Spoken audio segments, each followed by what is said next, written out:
Hi, I'm Peter Navarro, and as part of the research for my Crouching Tiger book on the rise of China's military and its companion documentary film, I interviewed 35 of the top experts in the world from all sides of the China issue. These are key edited excerpts from my sit-down at the University of Chicago with Professor John Mearsheimer, author of the realist classic work, The Tragedy of Great Power Politics. My argument in a nutshell is that if China continues to grow economically over the next 30 years, much the way it has over the past 30 years, that it will translate that wealth into military might, and it will try to dominate Asia the way the United States dominates the Western Hemisphere. And my argument is that this makes good strategic sense for China. Of course, the United States will not allow that to happen if it can. And the United States will therefore form a balancing coalition in Asia, which will include most of China's neighbors and the United States. And they will work overtime to try to contain China and prevent it from dominating Asia. This will all lead to a very intense security competition between the United States and China's neighbors on one hand and China on the other hand. And there will be an ever-present danger of war. Of course, from this observation rises the imperative, if not to strangle China's economy, then certainly to slow it down. There's no question that preventive war makes no sense at all, but a much more attractive strategy would be to do whatever we could to slow down China's economic growth, because if it doesn't grow economically, it can't turn that wealth into military might and become a potential hegemon in Asia. I mean, what really makes China so scary today is the fact that it has so many people, and it's also becoming an incredibly wealthy country. Our great fear is that China will turn into a giant Hong Kong.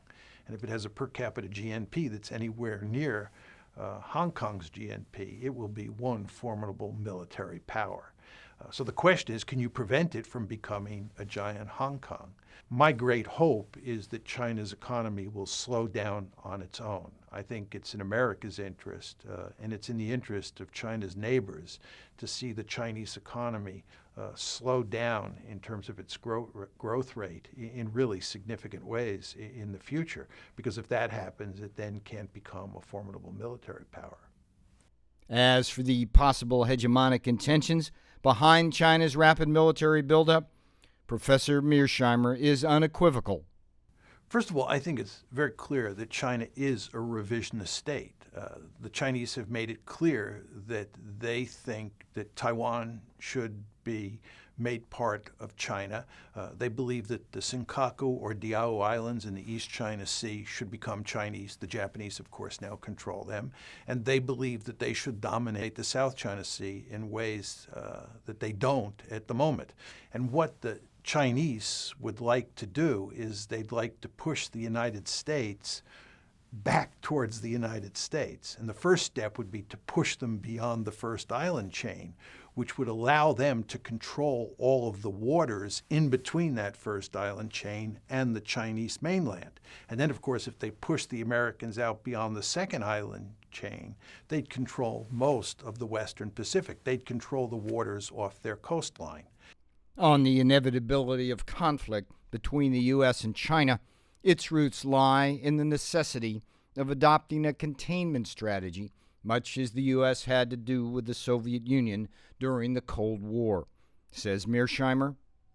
I think that the optimal strategy for the United States for dealing with China is to pursue a containment strategy similar to the one that we pursued with the Soviet Union during the Cold War.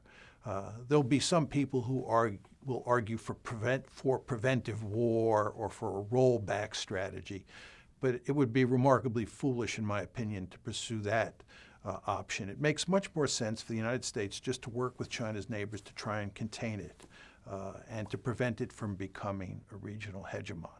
The problem that we face, however, is that as we move towards a containment strategy now, we almost certainly guarantee that there will be an intense security competition between the United States and China. One might say to me, John, the argument you're making for containment now basically creates a situation where you have a self-fulfilling prophecy, where it guarantees that China and the United States will compete for security and there'll always be a danger of war.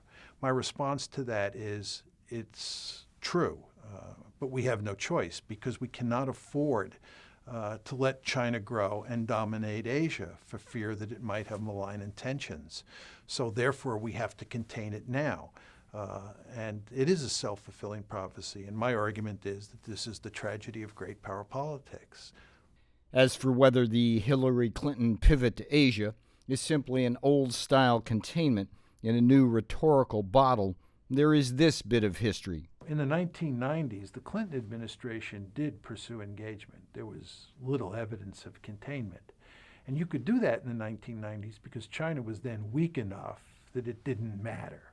So I believe in the 1990s that the Clinton administration really did believe in engagement and thought that containment was a bad idea and pursued this policy of engagement. But we're now reaching the point where China is growing economically to the point where it's going to have a lot of military capability and people are getting increasingly nervous. So what you see is we're beginning to transition from engagement to containment. And this, of course, is what the pivot to Asia is all about. Hillary Clinton, who was married to Bill Clinton and pursued engagement in the 1990s, is now the principal proponent of the pivot to Asia. And she fully understands that it is all about containment. Of course, what's going to happen here, given that we live in the United States, is that we're going to use liberal rhetoric to disguise our realist behavior. So we will go to great lengths not to talk in terms of containment, even though we're engaged in containment, and even though the Chinese know full well that we're trying to contain them. But for our own sake and for our public, we will talk in much more liberal terms. So it's liberal ideology disguising realist behavior. As for the idea that economic engagement itself is a viable peace strategy, Professor Mearsheimer sees this as decidedly counter-historical. Many people find it hard to believe that countries that engage in security competition also continue to trade with each other economically. But if you look at Europe before World War I, and indeed if you look at Europe before World War II, what you see is that there was a great deal of economic interdependence on the continent and with Britain before both world wars. So I believe that if China continues to grow economically, there will still be much economic intercourse between China and its neighbors and China and the United States. And I still think that you will have a lot of potential for trouble between these two countries. And don't forget, even though you had all this economic intercourse before World War I and World War II, you still got World War I and you still got World War II. If you look at Europe before World War I, there were extremely high levels of economic interdependence between Germany and virtually all of its neighbors.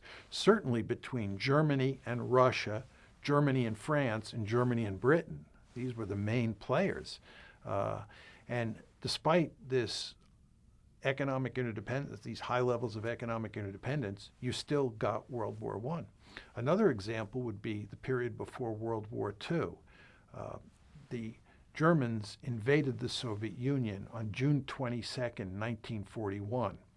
And for the previous 2 years, Germany and the Soviet Union, this is Nazi Germany and Stalin's the Soviet Union, had been close allies in Europe. In fact, in September of 1939, they had invaded Poland together and divided it up.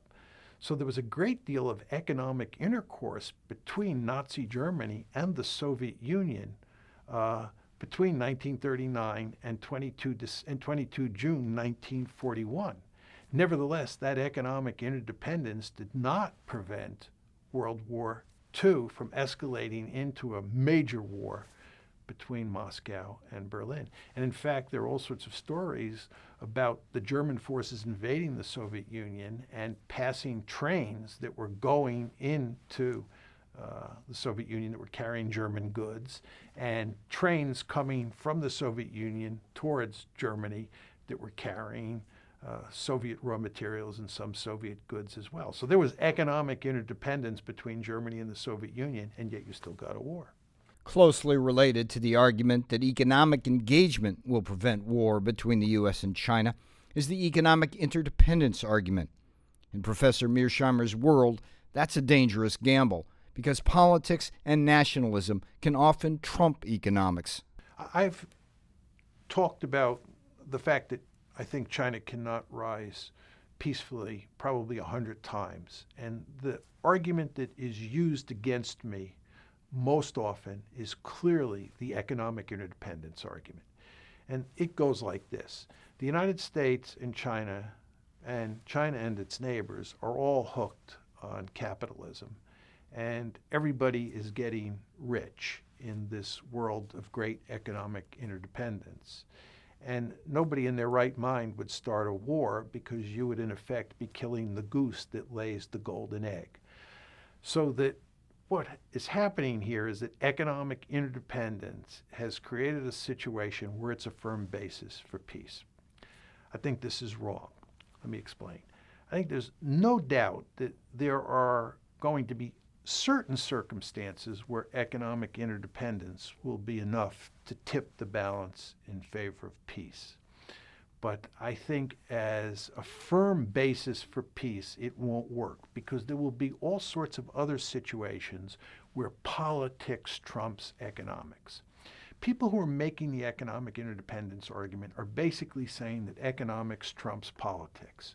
There are no political differences that are salient enough, right, to override those economic considerations. Again, there will be cases where that's true, but there will be many more cases, in my opinion, where political considerations are so powerful, so intense, that they will trump economic considerations. And just to give you an example or two, Taiwan. The Chinese have made it clear that if Taiwan were to declare its independence now, they would go to war against Taiwan, even though they fully understand that that would have major negative economic consequences for Beijing. They understand that, but they would go to war anyway. Why? Because from a political point of view, it is so important to make Taiwan a part of China that they could not tolerate Taiwan declaring its independence. Another example is the conflict in the East China Sea between Japan and China over the Diaoyu or Senkaku Islands. It is possible to imagine those two countries, China and Japan, actually ending up in a shooting match over a bunch of rocks in the East China Sea. How can this possibly be? Because it would threaten the economic prosperity of both countries. It would have all sorts of negative economic consequences. But the fact is, from the Chinese point of view and the Japanese point of view, these rocks are sacred territory. The politics of the situation are such that it is conceivable that should a conflict arise, it will escalate into a war because politics will trump economics. One of the equally enduring themes of American foreign policy is that the existence of nuclear weapons will ensure the peace in Asia. However, Professor Mearsheimer is not so sure of that at all, and makes a powerful case that the existence of nuclear weapons actually opens up the door to more limited conflicts in Asia over key flashpoints like Korea and the Senkaku Islands. The existence of nuclear weapons makes it virtually impossible for the United States and China to end up fighting World War III. In other words, a large conventional war. I think that the presence of nuclear weapons makes that one scenario impossible. But I do think it's possible that the United States and China could end up in a limited war over, let's say, Taiwan, over Korea, over the Senkaku or Diaoyu Islands in the East China Sea, or over a series of islands in the South China Sea. These are more limited conflicts, and I think that nuclear weapons do not make them impossible. So I think that nuclear weapons are a force for peace between the United States and China in the sense that they rule out World War III. But there are all sorts of other kinds of wars, more limited in nature, that I believe are not ruled out by the presence of nuclear weapons. And I would note to support this that during the Cold War, the United States and the Soviet Union both had thousands of nuclear weapons. Nevertheless, they maintained large conventional forces, and they even thought about fighting a conventional war in the heart of Europe. Of course, that was almost unthinkable because of the presence of nuclear weapons in Europe. World War III with nuclear weapons in Europe was virtually unthinkable. But nevertheless, we still had very powerful conventional forces, and we worried about all sorts of contingencies where we could end up fighting against the Soviet Union during the Cold War. The most prominent of which, by the way, was the Persian Gulf, where we thought there was some possibility after the Soviets invaded Afghanistan in 1979 that they might invade the Middle East or the Persian Gulf. We therefore built the Rapid Deployment Force, and that was built in large part to deal with a war against the Soviet Union in the Persian Gulf. As a final argument that China's rise will surely be peaceful, there is Confucian pacifism. Professor Mearsheimer, however, wants no part of that argument. Many Chinese believe that there will not be trouble in Asia because China is a Confucian culture. This is what I call the Confucian pacifism argument.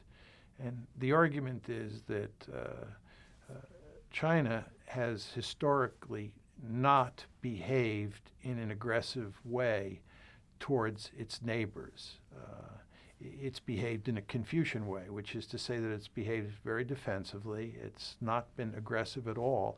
And to the extent that China has been involved in wars, it's due to aggression on the part of its neighbors. In other words, China is always the good guy, and its adversaries in wars are always the bad guys. This is a lot like American exceptionalism, right? Americans believe that they're almost always the good guy, and it's the other side that is the bad guy. We tend to see the world in very black and white terms, where we're the white hats and the other side is the black hats.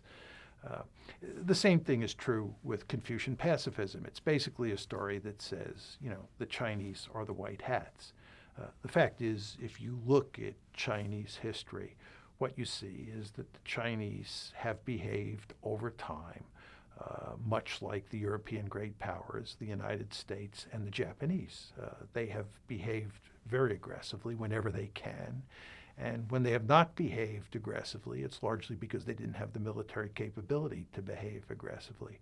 But the idea that China is a country that has not acted according to the dictates of realpolitik and has always been the victim, not the victimizer, is clearly contradicted by the historical record. China is like everybody else. As hard as Professor Mearsheimer is on China's hegemonic intentions, he is equally critical of an American pattern of aggression that has, in his view, helped give rise to China's own increasingly militaristic behavior. Many Americans think that because the United States is a democracy and it is a hegemon, that it is a benign hegemon. And those same Americans think that the rest of the world should view the Americans in those terms. They should see us as a benign hegemon. But that's not the way most other countries around the world see us, and it's certainly not the way the Chinese see us. The United States has fought 6 separate wars since the Cold War ended in 1989, the first of which was against Saddam Hussein's Iraq in 1991. Then we fought against Serbia over Bosnia in 1995, and again in 1999 against Serbia, but this time over Kosovo.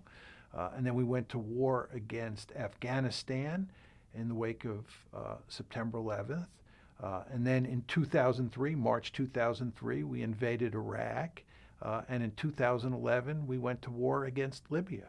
So anyone who makes the argument that the United States is a peaceful country because it's democratic, right, is confronted immediately with evidence that contradicts that basic claim. It's not an exaggeration to say that the United States is addicted to war. We are not reluctant at all to reach for our six-shooter. And countries like China understand this. And when countries like China see the United States pivoting to Asia, and they see what our record looks like in terms of using military force since 1989, and when they think about the history of U.S.-Chinese relations, when they think about the open door policy and how we exploited China in the early part of the 20th century, and when they think about the Korean War, most Americans don't realize this, but we were not fighting the North Koreans during the Korean War.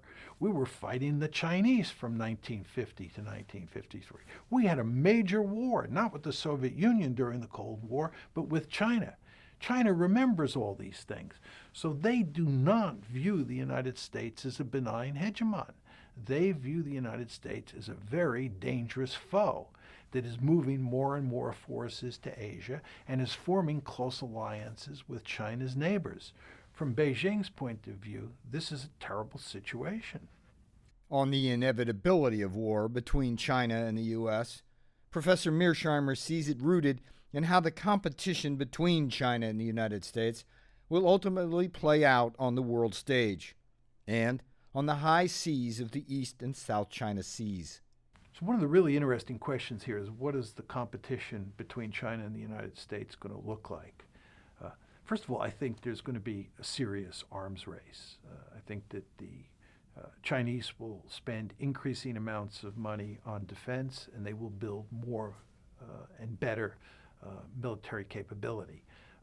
At the same time, the United States is going to increase defense spending, and it's going to send more and more of its military assets to Asia than it has in the past, because the United States is going to be bent on containing China. And this will lead to an arms race. The Chinese will try and best us, and we will try and best them, much the way the United States and the Soviet Union did during the Cold War.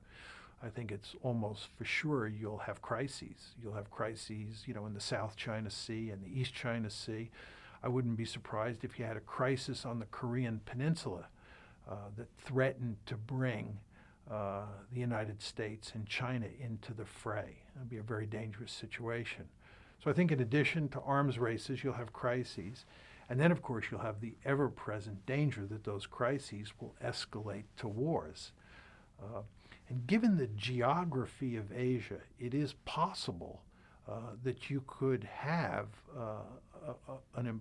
a war between the United States and China. Just to give you one example, if a conflict were to break out between Japan and China over the Diaoyu or Senkaku Islands, the United States would almost certainly come in on the side of Japan.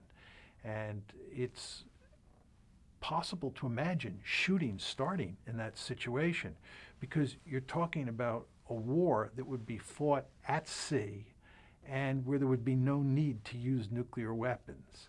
Right? This is not like a war on the Central Front during the Cold War, where the United States and the Soviet Union, were they to fight, would end up fighting World War III with nuclear weapons. Because that possible scenario was so horrific, it was extremely unlikely. We're talking about fighting a war over a series of rocks out in the East China Sea. It's easy to imagine such a war starting. It's easy to imagine North Korea collapsing and a conflict breaking out between North and South Korea that pulls the United States and the Chinese in. It's easy to imagine a war being fought over Taiwan and the United States coming in on the side of Taiwan, presenting a situation where the United States and China are fighting each other.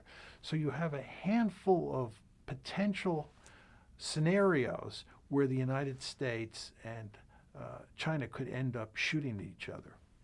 Against the backdrop of these rapidly rising tensions in the Asia-Pacific, Professor Mearsheimer offers some serious advice to a China that he sees badly misplaying its strategic hand of late. Where the Chinese have gone wrong, in my opinion, is they have overreacted in almost every case. And as a consequence, they have scared their neighbors and they have scared the United States. The Chinese argue that it's imperative in these crises to lay down markers and to make it clear where China stands on the conflict or the dispute in question. And I understand that, but they do it in ways that seem very aggressive in tone or aggressive in nature, and they end up scaring people, and that's not smart. Now, some people might say a lot of countries have pursued hegemony in the past, and they have ended up destroying themselves. Look at what happened to Imperial Germany. Look at what happened to Imperial Japan. Look at what happened to Nazi Germany. Look at what happened to the Athenians. Now, there's no question that in the past, countries have pursued hegemony and have ended up getting destroyed in the process. What subsequent countries do, looking back, is say to themselves, we're going to be much smarter the next time. We're going to pull it off. We're going to be like the United States. Just take China, for example. The Chinese understand full well what happened to Imperial Germany, what happened to the Soviet Union. And the Chinese do not want to end up committing suicide, right? So what the Chinese are doing is thinking about how to maximize their power in smart and sophisticated ways. So my argument would be that given the tragedy of great power politics, they will pursue regional hegemony. They will try to push the Americans out of Asia. They will try to dominate Asia. And they will try to do it smartly. Whether they're successful or not is another matter. Finally, Professor Mearsheimer offers a firm rebuttal to the case for American isolationism. It is a rebuttal firmly rooted in his theory of great power politics that says an American retreat would only invite an unwelcome Chinese advance. The case for isolationism is not to be underestimated.